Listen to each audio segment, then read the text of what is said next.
Hi everybody, Dan Ullman, Matt Bernier.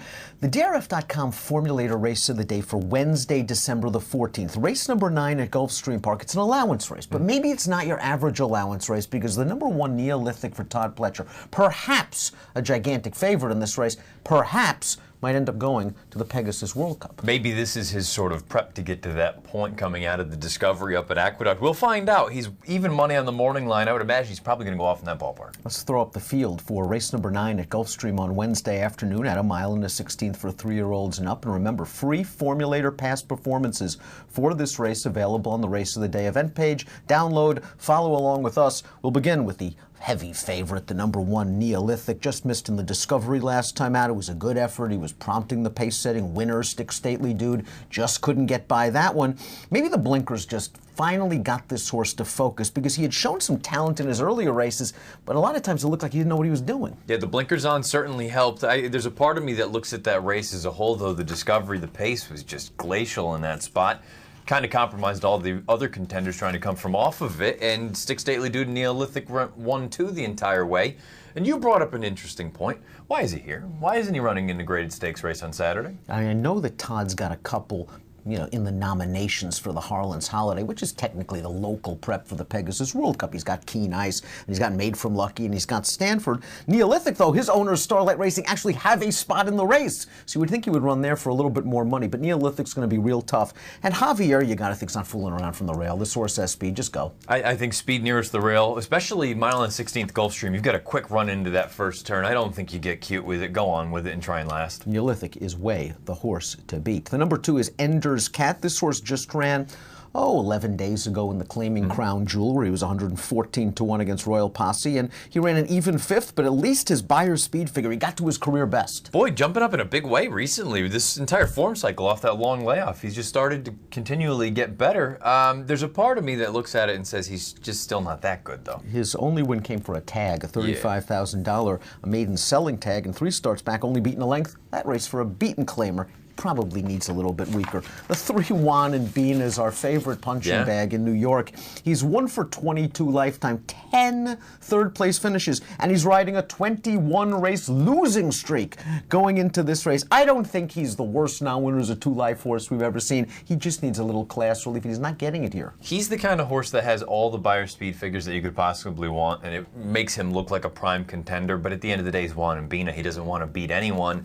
He is the kind of horse, though, if you're playing an exacta, a trifecta, a superfecta, you cannot play without using him because he's more likely than not going to hit the board. The number 4 is Mongolian Holiday, lightly raced 3-year-old. He's taking on older foes, and he's going to be racing on dirt for the first time. Last time out, he just didn't do any running at all at Arlington Park. At least that runner-up came back to win on dirt at the fairgrounds with an 81 Beyer, but he needed a drop in a $30,000 beaten claiming to do so. I don't know what you get from Mongolian Holiday other than a big price. There's a part of me that thinks this horse may need to drop into 30 to actually get back to the winner's circle. The number 5, Tagore, didn't do much running last time out in an optional claimer on November the 20th. He's a lightly raced 4-year-old. He's a $375,000 yearling. Maybe there's a little bit of upside. The Gulfstream West track was a little speed-friendly last time out, but he's got to improve by leaps and bounds. At least getting back to big Gulfstream might help him. Yeah, this is where he got his lone victory thus far, and boy, I mean, we talk about it. It's a tough game. You pay almost $400,000, and this horse doesn't look like he's panned out at this point as a 4-year-old. Again, he's only gone out 6 times. Maybe there's room for improvement. 6 is Curlin's Vow, who won his maiden in his 7th lifetime start. That was a 1-turn mile at Churchill Downs, and he came from last. And the horse that finished last came back to get an 85 Beyer speed figure when running 2nd in a New York-bred maiden at Aqueduct. I know this is one of your angles. A horse that takes a while to break their maiden does so. The Beyers are going the right way for Michael Tomlinson. The bigger concern I have with him is the fact that he's just completely void of early speed. And in this race, other than Neolithic, we'll talk about a couple coming up, I don't think it's going to be any sort of breakneck pace early on, and I think it compromises a horse like that. If Neolithic breaks and minds his manners, it seems he's a lot more focused with the blinkers. He's probably just going to go right to the lead. And maybe Todd's other horse, the 7 V's Boy, takes on a good tracking position, a $430,000 Keeneland September yearling. This horse was 2nd behind Russian Greek, who came back to win with an 87 Beyer speed figure in a similar 16,000 optional non-winners of one other than. He's getting better. He still has to improve, though. Yeah, still needs to improve. This is a horse, you look at it also, he just takes money each and every time he goes out. I wonder if part of it is the tag. I wonder if part of it's Pletcher. It is worth noting that 80 Beyer, second best of his career, that came first time with the blinkers. So maybe, again, blinkers, maybe the equipment change has gotten him right. A lot of folks are going to think that if the number 1 Neolithic stubs his toe, then the 8 Kismet's Heels might be the one to benefit. This is a $900,000 purchase. A son of Tappet, who finally got an opportunity to run on dirt most recently, and he was up against your son, Dazzling Gem, at Churchill Downs, and he did a lot of work in that race and was not embarrassed. It was a very interesting race to go back and watch because Kismet's Heels was all out for quite some time, and it looked like he could easily run up the track. And for a moment at the top of the lane, Churchill, you've got that long stretch. There was 5 of them across the track. Didn't look like anybody really wanted it. And then Kismet's Heels and Dazzling Gem, they kind of broke away from everyone. This horse battled on gamely. Maybe this is all he's wanted all along. I mean, they paid almost $1 million for him way back when.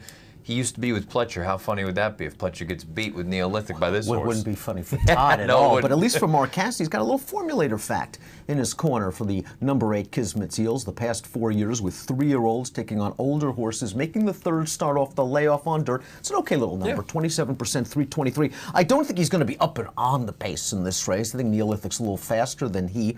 Kismet's Heels maybe sitting 3rd, 4th on the outside. Do you think maybe he's sort of a grinder that wants even a little more distance, and maybe this Gulfstream track might not play to his strength? The way that he ran at Churchill would suggest that he'll just continue on and he'll run and run and run. Maybe a mile and a 16th. I think the other thing, too, like you said, Neolithic is probably just naturally a little bit faster. Going into that first turn, I mean, you've got such a short amount of time. Even if you were true speed from the outside, you're really in a tough spot because you're probably going to get hung wide no matter what. Another 3-year-old in this field's the number 9, Fearless Dragon. This horse coming off a career Beyer top, 86 at Gulfstream West in his 2nd start of the form cycle. It was only his 2nd start around 2 turns. The first time, muddy track in the Sir Barton. Last time out, kind of a speed-friendly track. I thought Fearless Dragon had every chance in mid-stretch to get by the leader, and he just couldn't do so. I wonder if maybe there's a little hang here with Fearless Dragon. At the end of the day, though, he's still lightly raced, and the winner, Russian Greek's, I think, one of those hard-hitting 7-year-olds. On the flip side, he's a hard-hitting 7-year-old that was in for the 16 tag. And that's the thing, too. I don't know if you want to draw any sort of comparison between the two. Russian Greek was the horse that defeated V's Boy most recently, too. So I'm kind of with you. I don't know what I really think of Fearless Dragon. Iragio, he's not normally in South Florida. Maybe now this is a new thing for these guys. But I don't know. If you think maybe he still has room for improvement, again, he's only a 3-year-old. Maybe he's just getting good now. I suppose you could say he'll jump up. That 86 doesn't put him that far out of it if you think Neolithic regresses to sort of a low 90, but at the end of the day, I don't know if I trust him. If you feel that Eddie Please has gotten Kelly Tough right, he has races to suggest that he can be competitive at this level. He ran really well at Gulfstream last winter, then there was a layoff. He came back, he couldn't get to the winner's circle. Last time he was back down to even money, and he shows up with front wraps, and he absolutely bombs. That was a pretty live race, though. 3 next out winners. The winner's now undefeated from 3 starts. He came back to win with a 91 Beyer speed figure. I think this horse is a little more tactical than he's shown in recent races. What do we get off the bench? Boy, for me, that's kind of the $1 million question in this race because I'm not really all that taken with Kismet's Heels. I picked him 2nd. I don't really want to play against Neolithic, but I think if I'm going to take a shot with anyone, it's going to be Kelly Tough, proven at Gulfstream Park. You made mention, look, I'm not going to hold the 7-furlong race against him. I know that's preceded a long little layoff here, but that run 2 back, I know he got beat, and he should have probably got the job done, but that race come back very live. You got a lot of next-out winners in there. I don't know. I guess if I needed to absolutely play this race, I'd probably take a small shot with Kelly Tough from a wagering standpoint. I picked him 4th because I don't think he's the likeliest winner, but I think he'll offer some value. Neolithic, I don't want to have a lot of money in against Neolithic, but if I had to take a shot, it'd be the horse just to the outside, Tough Post.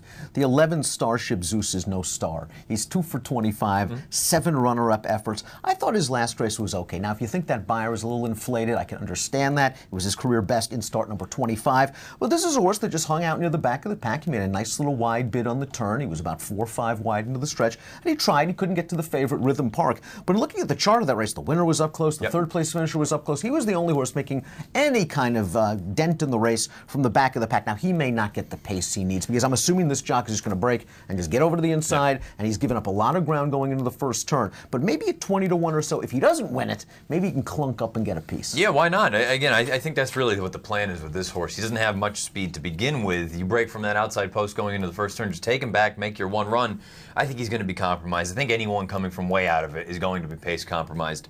But if you believe, I don't think that 88 is totally, ridiculous, because he earned an 84, 4 starts back. So it's not like that was so far and away the best race of his career. I don't think he's a crazy horse to think underneath. But you're not fooling around. Neolithic's way the horse to beat, 1-8-3-10. If he wins and wins impressively, it's possible, just possible. And of course, a lot depends on if California Chrome is stunned coming up this Saturday at Los Alamitos. He might end up in the gate for the $12 million Pegasus World Cup. If I had to take a shot against Neolithic, it would be with the 11 Starship Zeus. Fine, 11-1, 8-9 at Gulfstream Park, our race of the day, Wednesday's 9th. And if you're playing the Gulfstream Wednesday card from home, here's what you're going to do. Going to head on over to drfbets.com/freebet. $100 worth of free bets, $100 sign-up bonus, $25 free bet you get right off the bat once you sign up. It's a great deal. Try DRF Bets risk-free this winter. Approximate post time for race number 9 at Gulfstream Park on Wednesday, 4:32 Eastern. Good luck.